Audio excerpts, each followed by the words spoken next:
Je m'appelle Alexandre Evkolevski, je suis professeur à l'Université Paris-Sud.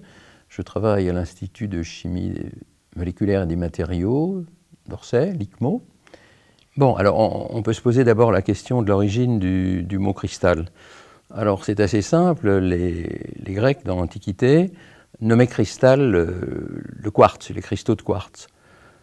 Et en fait, ils les appelaient cristal parce que krustalos, en grec ancien, veut dire glace, c'est-à-dire de l'eau solidifiée par grand froid.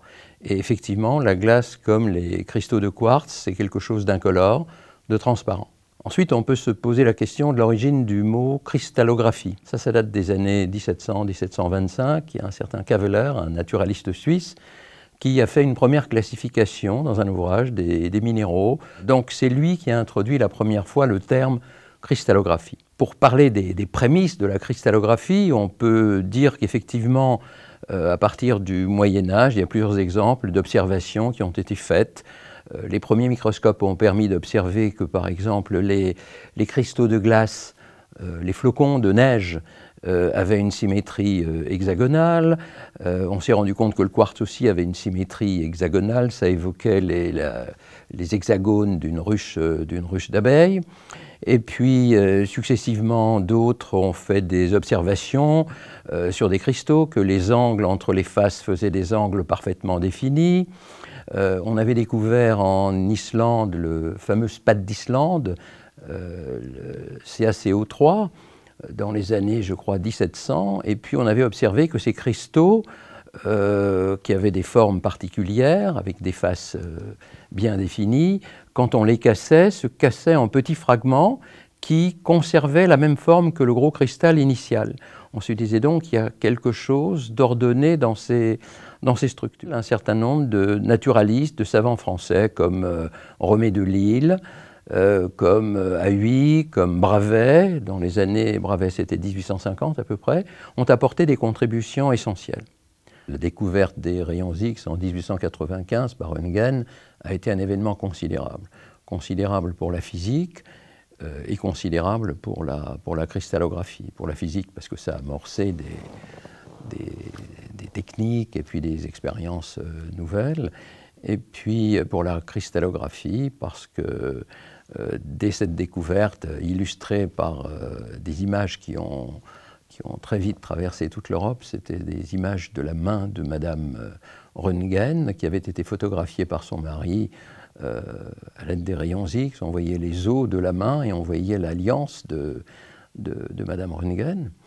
Donc, après cette découverte, des centaines de chercheurs à travers l'Europe ont commencé à faire leurs propres expériences, et ce n'est qu'une quinzaine d'années après, vers 1913, que les Bragg, père et fils, ont enfin découvert la diffraction de la matière par les rayons X. Et ça a été un événement considérable qui a ouvert la voie à la détermination de structures, que l'on connaissait des minéraux, mais on ne connaissait pas leur structure. On a commencé par regarder la structure du sulfate de cuivre, c'était la première expérience des Bragg, père et fils, et puis d'autres composés, la blinde, etc.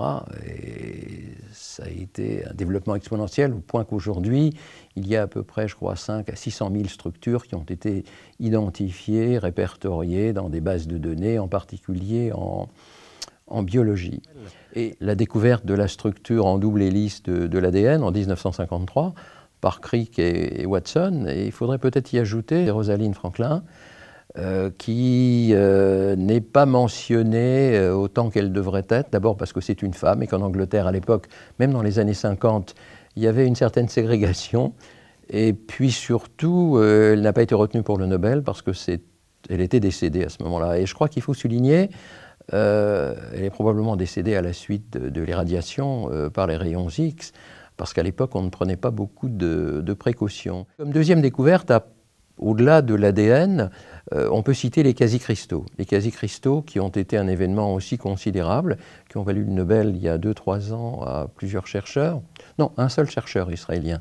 On a oublié d'ailleurs 2 chercheurs, un Français, Denis Gracias, et un Américain, John Kahn, qui ont également apporté une contribution très importante à cette découverte. Et en fait, ça a bouleversé la définition du cristal, au point que l'association internationale, l'Union internationale de la cristallographie, a défini le cristal d'une façon différente pour tenir compte du fait que dans les quasi-cristaux, la notion de périodicité n'existe plus. Il y a un ordre dans la structure, mais la périodicité n'existe plus. Donc la définition du cristal a été légèrement modifiée. Donc je citerai ces deux découvertes parmi bien d'autres capitales consécutives à la découverte des rayons X et de leur diffraction. Au-delà des photons X, il y a d'autres particules qui peuvent donner lieu à des phénomènes de diffraction.